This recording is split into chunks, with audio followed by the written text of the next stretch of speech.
Here we have a biome that you all know and love, the grasslands. There are many different names for this biome, but it is usually referred to as the grassland or steppe. So first up, I would like to clarify that anything with medium precipitation and has a lot of grass, even if it isn't fully dominated by grass, is oftentimes just considered a grassland. Some steppes will have relatively mild winters and warm summers, while others can have hot summers and frigid winters, and everywhere in between. The temperature zones overall are temperate, subarctic, and oceanic. And in terms of precipitation, it is medium and goes right between the cold desert and the forests, and of course the taigas. The drier margins of forests or parts of the forest with poor soils will often be interspersed with grasslands, which are mostly tall grass, whereas the drier parts are essentially deserts. Clearings in the boreal and temperate forests will often be similar in their plant mixture to grasslands, because essentially grass will take over any area with a good light level and no trees, but this is way too local to be considered a biome and is just considered more of a smaller ecosystem or a meadow. The abundant grass and flowers allow for many insects to flourish, like bees, wasps, grasshoppers, crickets, and flies, just to name a few. But also small and large herbivores, things to eat those herbivores, but also antelopes, big cats, and don't forget that camelids can be here too. Oh, and don't forget the important amphibians, reptiles, and great diversity of birds that live in the grassland. Many parts of the deserts in western North America are considered grasslands, but they don't really have a single name.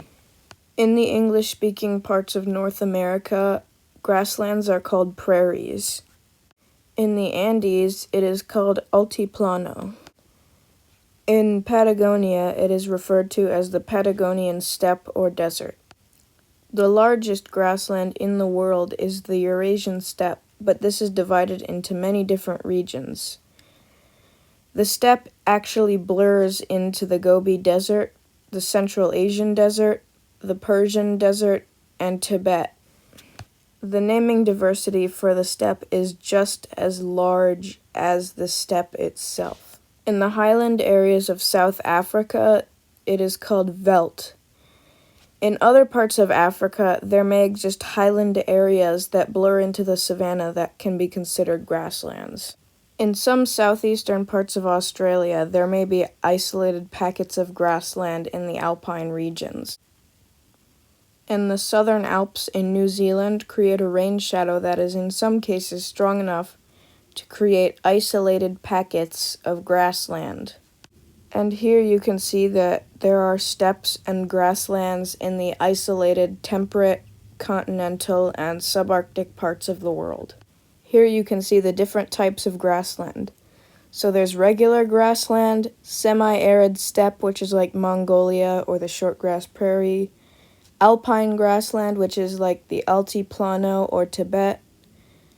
Meadows are just on the wetter margins, usually near rivers or forests. Mixed forests and grassland are tall grass and usually not considered grassland. Do grasses' domination stop at the edge of the water? Not even slightly. That's how you get things like marshes, floodplain savannas, also known as flooded savannas, polar marshes, and salt marshes, as well as estuarine marshes. Polar marshes are just wet tundras that turn into marshes when the snow melts. And funny enough, they don't even stop when they reach the ocean. That's how you get seagrass meadows, which can be both temperate and tropical. And grasses have even figured out how to colonize under ice shelves. Might be a little bit hard to photosynthesize under there, but you do you, grass. This makes grasslands the only biome other than mangroves which can extend from terrestrial to oceanic.